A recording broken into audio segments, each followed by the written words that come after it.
RP Azul. El albor de la historia, la tierra fue disputada. Estamos pagando el tributo de la guerra sucia, sino que ya también el partido de gobierno ve caer a sus mejores hijos bajo el del gobierno que lleva el nombre de Barco. Como representante a la Cámara para el periodo 1990-1994 y acababa de posesionarse como senador de la República cuando lo mataron.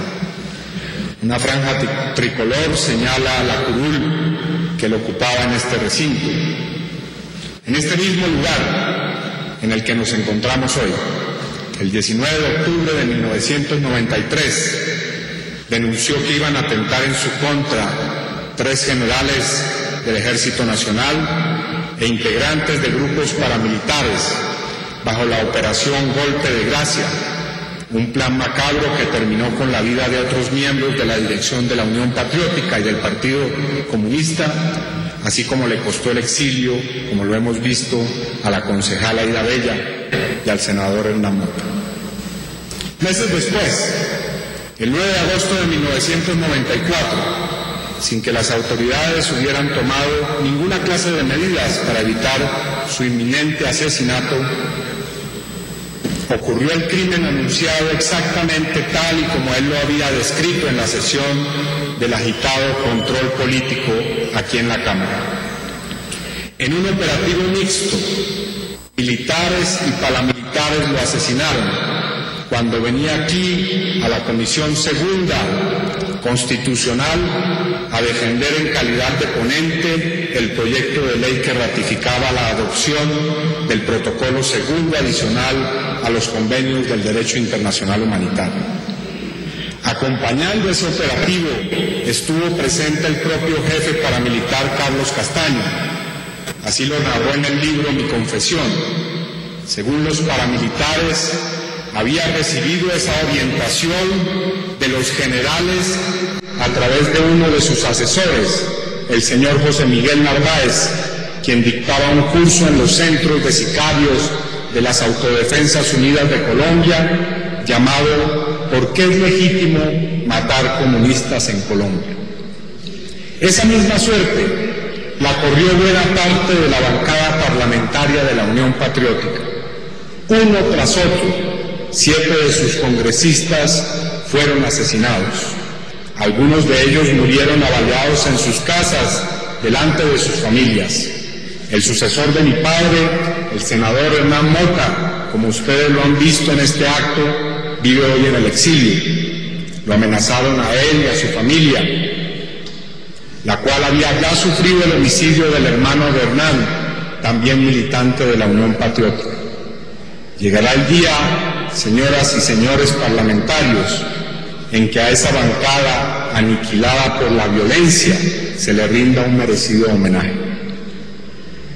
En esa luctuosa época, a diario caían asesinados los militantes de la Unión Patriótica y el ritual semanal, lo recuerdo bien, era ir a enterrar a un nuevo líder inmolado. Eran días como aquel en que a mi tía Estela, a quien ustedes escucharon aquí, le dinamitaron su casa por ser dirigente de la colectividad en el Cauca, un atentado del que ella y su familia se salvaron milagrosamente.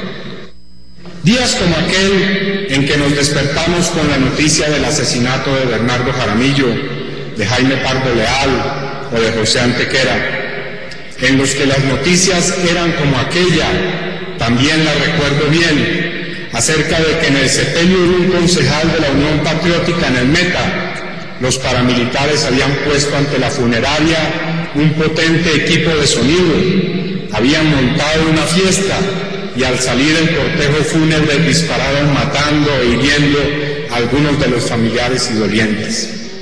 Y mientras ocurría este baño de sangre, como lo manifestó ante notario público el exconsejero de Paz Carlos Sosa Escobar, el general, entonces ministro de Defensa, Rafael Zamudio Molina, dijo un día cuando Carlos Sosa fue a visitarlo a su despacho para expresarle suma preocupación porque cada día estaban matando a un miembro de la UP, comillas, Carlos, a ese ritmo no van a acabar nunca. sobran los comentarios. No ha sido fácil el camino de 17 años para llegar a esta tarde en la que se reconoce la responsabilidad estatal en este crimen de lesa humanidad. Dicho camino ha consistido en una sucesión de exilios, atentados, amenazas que han incluido el espionaje de nuestra vida privada y repetidas campañas de desprestigio. Nada de eso nos hizo desfallecer. Y debemos decir hoy, sin presunción, pero con orgullo, que buena parte del proceso de justicia en este caso se ha logrado gracias a nuestra perseverancia, a la de nuestros incansables abogados y abogadas del colectivo José Alvear Restrepo y del Centro Internacional para la Justicia CEGIL y al trabajo del Movimiento Nacional de Víctimas de Crímenes de Estado. Para solo mencionar uno de los innumerables episodios de esta persecución, que buscaba dejar en la impunidad el caso Cepeda y el genocidio contra la Unión Patriótica, baste recordar el desacato de la sentencia de la Corte Interamericana de Derechos Humanos por parte del anterior gobierno. El anterior presidente de la República, cuando fue notificado de la sentencia internacional que hoy respetuosamente se acata, hizo una declaración en la que, sobre pretexto de pedir perdón por el asesinato de mi padre, en realidad agraviaba nuevamente a las víctimas con calumnias que habíamos nosotros conocido por los medios de comunicación, formulando expresiones como que éramos nosotros portadores de falsas acusaciones contra el país y como que habíamos procedido, entre comillas, con odio a maltratar injustamente a compatriotas y la honra de los gobiernos. Esa actitud es lastimosamente reveladora del sentimiento de complicidad con los autores de muchos de los crímenes contra la humanidad que se han cometido en Colombia, de la persistencia de algunos sectores de la extrema derecha del país en seguir justificando sus actuaciones violentas y del desafío a la justicia internacional para mantener la impunidad de crímenes estatales en Colombia. Hoy, a diferencia de tales comportamientos, el gobierno del presidente Juan Manuel Santos hace oficialmente el reconocimiento de responsabilidad por el crimen perpetrado contra el senador Manuel Cepeda Vargas y solicita en esta sesión solemne perdón por este hecho. Como lo hemos afirmado en otras oportunidades, la petición de perdón en situaciones en las que se han cometido crímenes contra la humanidad es un acto solemne. Para que sea auténtico requiere que admita sin ambigüedad la verdad de los hechos, la demostración de la voluntad para esclarecerlos, la enunciación de los destinatarios de la petición, el reconocimiento público del daño causado y la expresión de compromiso de no repetir en el futuro acciones similares.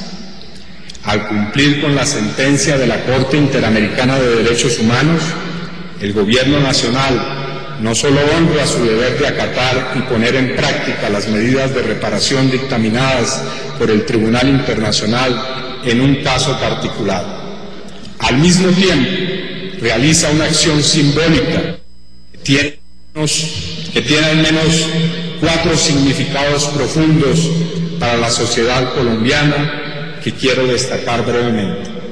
En primer lugar, al reconocer oficialmente su responsabilidad en el caso del asesinato del senador Manuel Cepeda Vargas, se cumple con un acto de justicia en uno de los miles de hechos del genocidio contra la Unión Patriótica.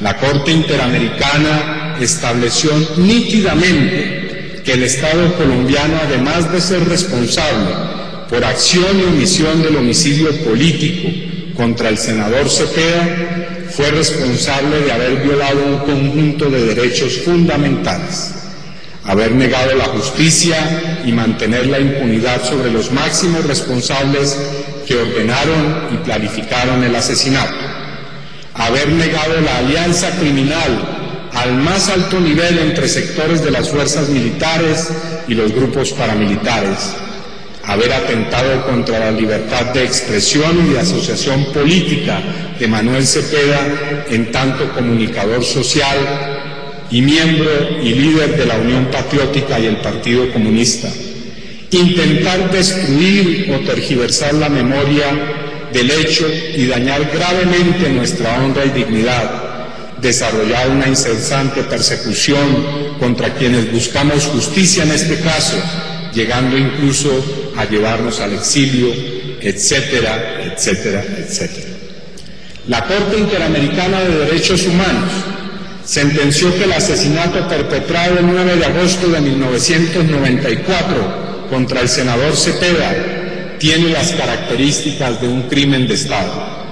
Cito la sentencia en su párrafo 124, comillas: la Corte estima que la responsabilidad del Estado por la violación del derecho a la vida del senador Cepeda Vargas no solo se encuentra comprometida por la acción de los dos suboficiales ya condenados por su ejecución, sino también por la acción conjunta de grupos paramilitares y agentes estatales, lo que constituye un crimen de carácter complejo que debió ser abordado como tal por las autoridades encargadas de las investigaciones, las que no han logrado establecer todos los vínculos entre los distintos perpetradores ni determinar a los autores intelectuales. La planeación y ejecución extrajudicial del senador Cepeda Vargas, así realizada, no habría podido perpetrarse sin el conocimiento u órdenes de mandos superiores y jefes de esos grupos, pues respondió a una acción organizada dentro de un contexto general de violencia contra la Unión Patriótica. Hasta ahí la cita de la Corte. Sobre este particular, no puedo dejar de subrayar que la sentencia de la Corte Interamericana en el caso Cepeda se inscribe en el histórico movimiento que está en curso actualmente en nuestra sociedad, en el que se llevan a cabo trascendentales procesos judiciales y en el que se adoptan leyes que comienzan a consagrar algunas medidas tendientes a satisfacer los derechos de las víctimas. Es el proceso en el que está surgiendo, tal vez por primera vez en nuestra historia, el principio de proscripción de los crímenes contra la humanidad. Deseo decir, señor ministro, que el Congreso de la República debe defender y no debilitar este movimiento por la justicia. Reformar la justicia es necesario, pero solo para fortalecerla, no para socavar su autonomía, anular sus poderes, someter su independencia a la voluntad de los intereses políticos o favorecer el regreso al reino de la impunidad en el que se han encontrado durante décadas casos como el que hoy es objeto de una medida de reparación.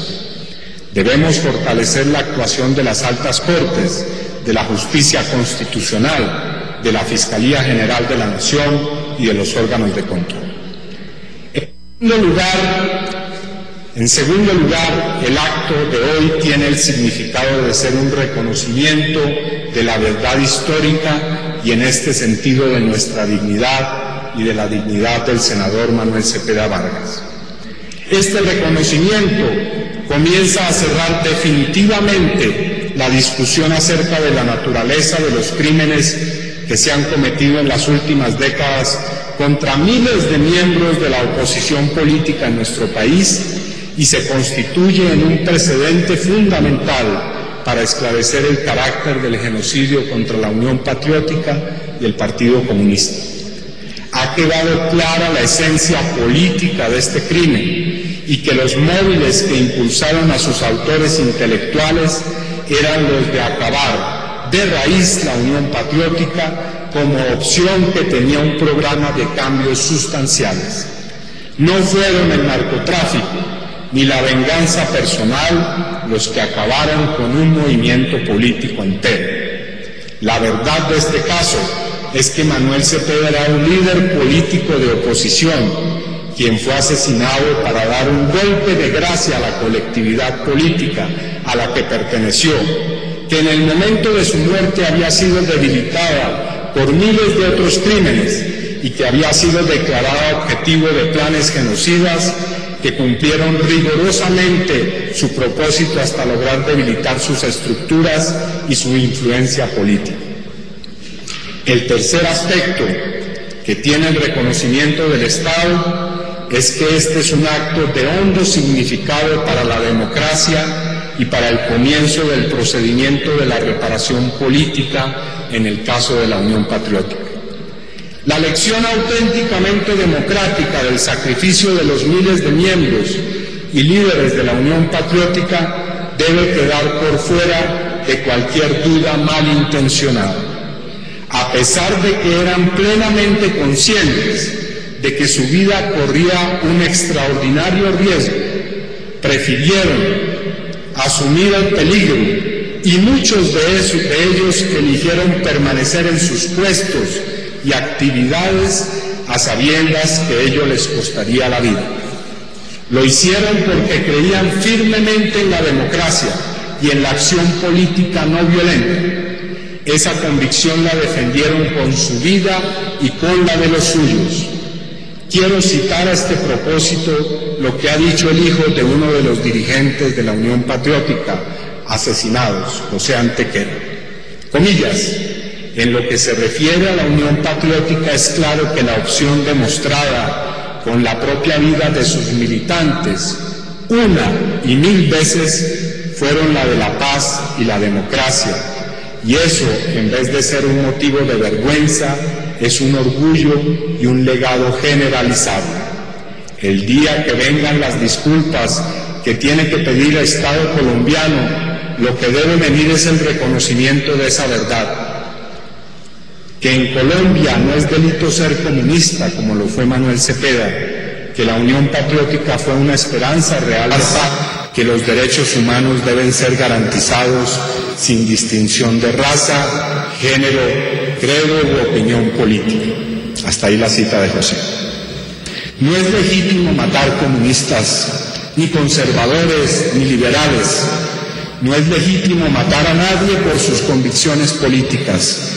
Esa es la verdadera lección que debemos aprender como parte de un proceso de civilización política.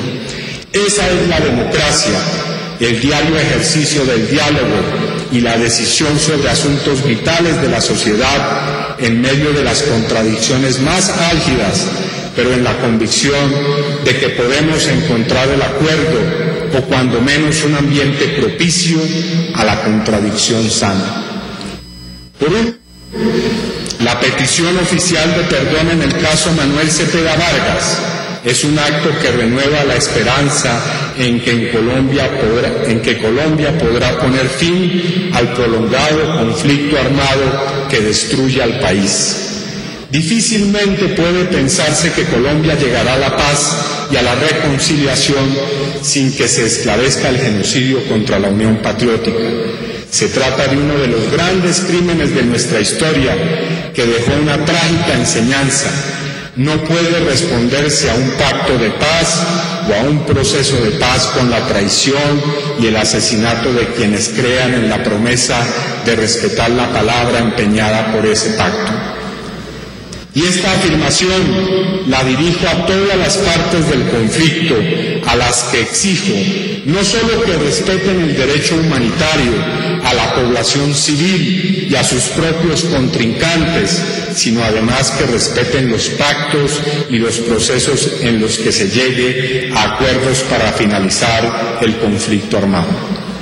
Señor Ministro Germán Vargas Lleras, señoras y señores congresistas, señoras y señores, en nombre de mi familia, en mi calidad de defensor de derechos humanos y de representante a la Cámara, acepto esta petición de perdón como signo de un nuevo tiempo en Colombia en el que sea posible la participación democrática de todas las fuerzas políticas.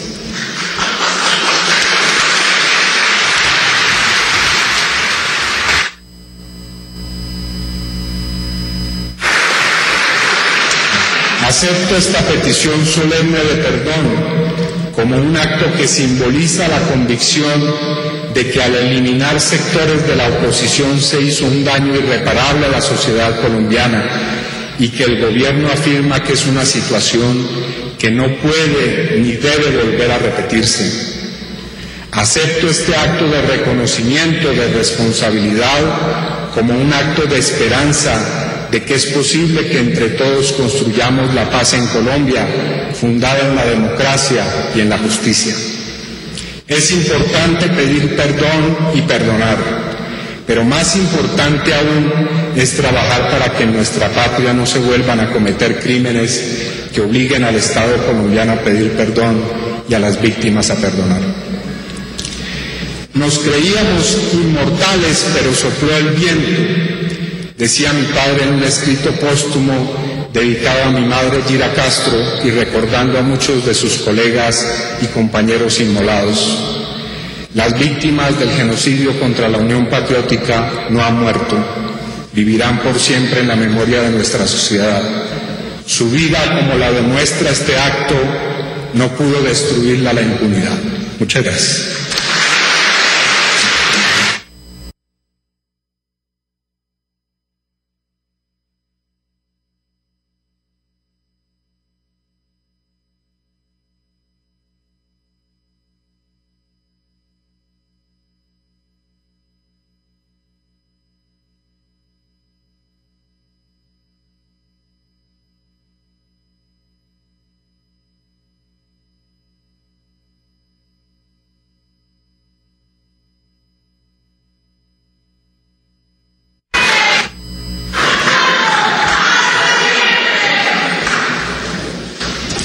Muy bien, con las palabras. Siguiente punto del orden del día, señor secretario. Señor presidente, la Secretaría informa que se ha agotado el orden del día para esta sesión informal de Senado y Cámara. Bien, con las palabras del representante Iván Cepeda damos por terminado este acto, cuyo propósito de reivindicar la memoria del senador Manuel Cepeda Vargas nos ha permitido coincidir en un clamor por la reconciliación, el respeto por los derechos humanos. RP Azul. El albor de la historia la tierra fue disputada.